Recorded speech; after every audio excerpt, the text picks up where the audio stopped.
नमस्कार किसान भाइयों। स्वागत है आपका आपके अपने सबसे भरोसेमंद खेती बाड़ी चैनल पर। किसान साथियों, खेती एक जुआ नहीं बल्कि एक विज्ञान है। हम अक्सर देखते हैं कि एक किसान भाई के खेत में भरपूर पैदावार होती है, जबकि उसी के पड़ोसी के खेत में फसल बीमारियों से बर्बाद हो जाती है। आखिर ऐसा क्यों होता है? फर्क सिर्फ सही जानकारी और सही समय पर सही फैसले का होता है। हमारी फसलें हमें संकेत देती हैं। जब पत्ता पीला पड़ता है, मुड़ता है या उस पर धब्बे आते हैं, तो फसल हमें बता रही होती है कि उसे किस चीज़ की ज़रूरत है। लेकिन अज्ञानता के कारण हम या तो गलत दवा डाल देते हैं या फिर बीमारी को पहचान ही नहीं पाते। आज का ये वीडियो YouTube के इतिहास का सबसे विस्तृत वीडियो होने वाला है। ये केवल एक वीडियो नहीं बल्कि एक पूरा ट्रेनिंग कोर्स है। आज हम अगले 30 से 35 मिनट में खेती में लगने वाले हर एक छोटे और बड़े रोग का ऑपरेशन करेंगे। हम बात करेंगे फफूंद जनित रोगों की, बैक्टीरिया की, वायरस की, जमीन में छुपे शत्रुओं की और हवा में उड़ने वाले राक्षसों की। हम आपको ये भी बताएंगे कि बाजार में मिलने वाली महंगी और सस्ती दवाओं में क्या अंतर है और आपको कब किसका इस्तेमाल करना चाहिए।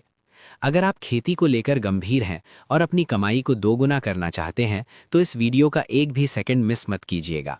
तो चलिए शुरू करते हैं आज का ये महाअध्ययन। सबसे पहले हम बात करेंगे उस दुश्मन की जो सबसे चुपके से आता है और सबसे ज्यादा नुकसान करता है। वो है फंगस यानी फफूंद।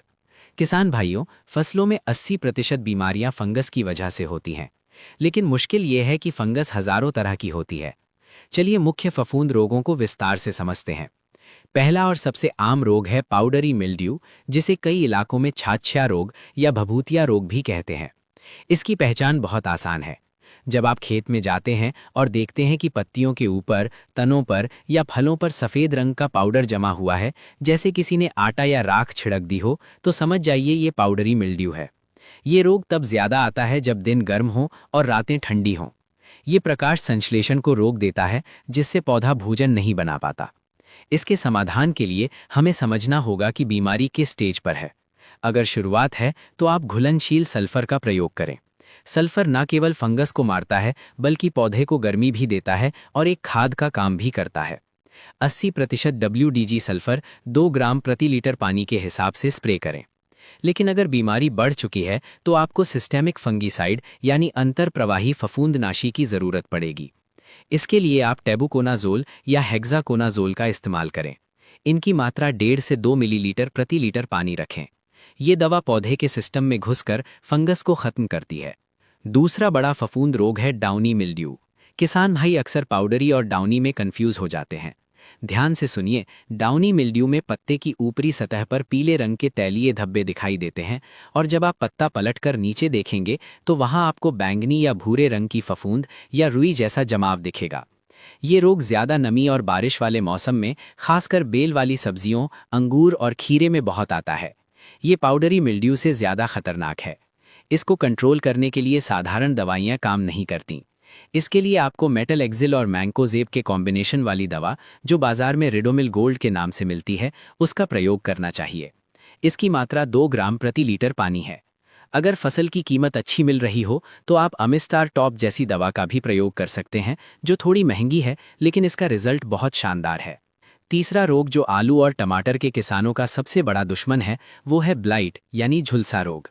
झुलसा 2 तरह का होता है, अगेती झुलसा और पछेती झुलसा। अगेती झुलसा में पत्तियों पर गोल गोल छल्लेदार धब्बे बनते हैं, जबकि पछेती झुलसा, जिसे लेट ब्लाइट कहते हैं, ये बहुत खतरनाक है। इसमें पत्तियों के किनारे से काले पड़ना शुरू होते हैं और देखते ही देखते 24 से 48 घंटे में पूरा खेत ऐसे दिखता है जैसे आग लगा दी गई हो। लेट ब्लाइट के लिए बचाव ही सबसे बड़ा इलाज है। मौसम खराब होते ही यानी बादल छाते ही आपको मैंकोजेब या क्लोरोथैलोनिल का स्प्रे कर देना चाहिए। लेकिन अगर रोग आ गया है तो आपको तुरंत साइमोकॉक्साबिल और मैंकोजेब का मिश्रण प्रयोग करना होगा। अगर स्थिति बहुत खराब है तो फेनोक्साप्रॉप या डाइमेथोमॉर्फ जैसे टेक्निकल का इस्तेमाल करें। याद रखें, झुलसा रोग में खेत में पानी देना तुरंत बंद कर दें, नहीं तो बीमारी आग की तरह फैलेगी।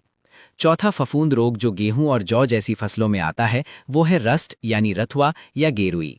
इसमें पत्तियों पर पीले, भूरे या काले रंग का पाउडर उंगली लगाने पर हाथ में लग जाता है, जैसे जंग लग गया हो। इसके लिए प्रोपिकोनाजोल 25% EC 1 मिलीलीटर प्रति लीटर पानी के हिसाब से बहुत अच्छा काम करता है। अब फंगस की दुनिया से बाहर निकलकर हम एक ऐसे दुश्मन की बात करते हैं जो दिखता नहीं लेकिन पौधे को पूरा गला देता है। वो है बैक्टीरिया। किसान भाइयों, फंगस और बैक्टीरिया की बीमारी में अंतर करना बहुत ज़रूरी है। अगर आपका पौधा ऊपर से सूख रहा है, तना काला पड़ रहा है, तो ये कैसे पता करें कि ये फंगस है या बैक्टीरिया? इसका एक बहुत ही देसी और सटीक तरीका है ग्लास वाटर टेस्ट। एक कांच का ग्लास लें, उसमें साफ पानी भरें। जिस पौधे पर शक हो उसके तने का एक छोटा टुकड़ा काटकर उसे पानी में डुबोएं। अगर 2-3 मिनट बाद तने से सफ़ेद रंग का दूध जैसा पदार्थ निकलकर पानी में नीचे की तरफ धागे की तरह जाने लगे तो समझ लीजिए ये 100% बैक्टीरियल इन्फेक्शन है। अगर पानी साफ रहता है तो वो फंगस है। बैक्टीरिया से होने वाले रोगों में बैक्टीरियल विल्ट और बैक्टीरियल लीफ ब्लाइट प्रमुख हैं।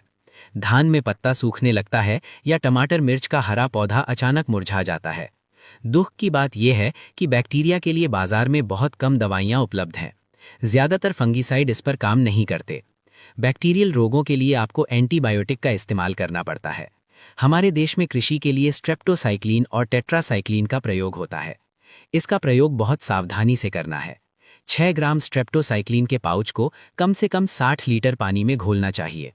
इसे कभी भी अकेले स्प्रे ना करें, इसे हमेशा कॉपर ऑक्सीक्लोराइड यानी ब्लू कॉपर के साथ मिलाकर स्प्रे करें।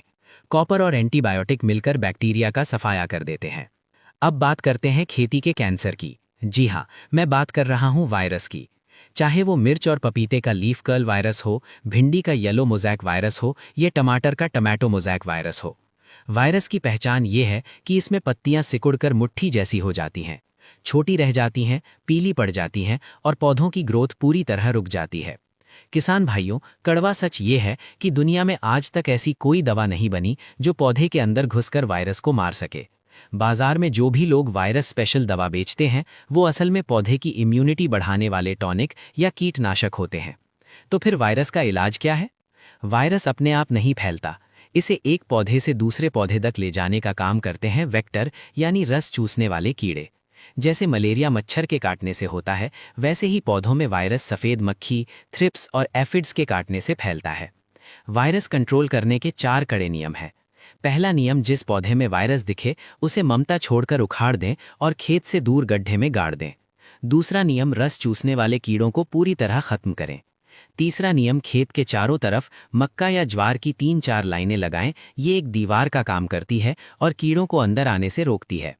और चौथा, वायरस प्रतिरोधी किस्मों का ही चयन करें। अब जब हमने रस चूसने वाले कीड़ों का जिक्र किया है तो आइए इनके बारे में विस्तार से जानते हैं। ये कीड़े फसल की शुरुआती अवस्था से लेकर अंत तक खून चूसते रहते हैं। सबसे पहले बात करते हैं थ्रिप्स की, जो मिर्च, प्याज और फूलों की खेती का सबसे बड़ा दुश्मन है। थ्रिप्स बहुत छोटे होते हैं और फूलों के अंदर छिपे रहते हैं। अगर आपकी फसल की पत्तियां ऊपर की ओर मुड़कर नाव जैसी बन रही हैं तो ये थ्रिप्स का हमला है। थ्रिप्स को मारने के लिए फिप्रोनिल और इमिडाक्लोप्रिड का मिश्रण अच्छा काम करता है। अगर हमला ज्यादा हो तो आपको स्पिनोसाड या स्पाइनेटोरम जैसी महंगी दवाओं का रुख करना पड़ेगा। शाम के समय स्प्रे करना थ्रिप्स के लिए ज्यादा असरदार होता है। दूसरा रस चूसक है माइट्स यानी मकड़ी। ये कीड़ा नहीं है, ये अष्टपदी है यानी इसके 8 पैर होते हैं। इसकी पहचान ये है कि पत्तियां नीचे की ओर मुड़कर उल्टी कटोरी जैसी हो जाती हैं। पत्तियां सख्त और खुरदुरी हो जाती हैं। ध्यान रहे, मकड़ी पर सामान्य कीटनाशक असर नहीं करते। इसके लिए आपको माइटीसाइड यानी मकड़ी नाशक दवा डालनी होगी, जैसे प्रोपरगाइट, फेनझाक्विन या स्पाइरोमेसिफेन जो ओबेरॉन के नाम से आती है। सल्फर का स्प्रे भी मकड़ी को कंट्रोल करने में मदद करता है। तीसरा और सबसे ढीठ कीड़ा है सफ़ेद मक्खी यानी व्हाइट फ्लाई। ये पत्तियों के नीचे छिपती है और जैसे ही आप पौधे को हिलाते हैं ये उड़ने लगती है। ये वायरस फैलाने में सबसे आगे है। सफ़ेद मक्खी के लिए आप एसिटासिप्रिड, पायरीप्रॉक्सीफेन या डाइफेंथ्यूरॉन का इस्तेमाल कर सकते हैं। लेकिन रसायनों से ज़्यादा कारगर है येलो स्टिकी ट्रैप। खेत में पीले रंग के चिपचिपे कार्ड टांग दें, मक्खियां पीले रंग की तरफ आकर्षित होकर चिपक जाएंगी और मर जाएंगी। अब बढ़ते हैं उन कीड़ों की तरफ जो रस नहीं चूसते बल्कि फसल को चबा कर खाते हैं। इसमें आती हैं तरह तरह की इल्लियां और सुंडी। चना, टमाटर और मक्का में हेलियोथिस और फॉल आर्मी वॉर्म का बहुत प्रकोप रहता है।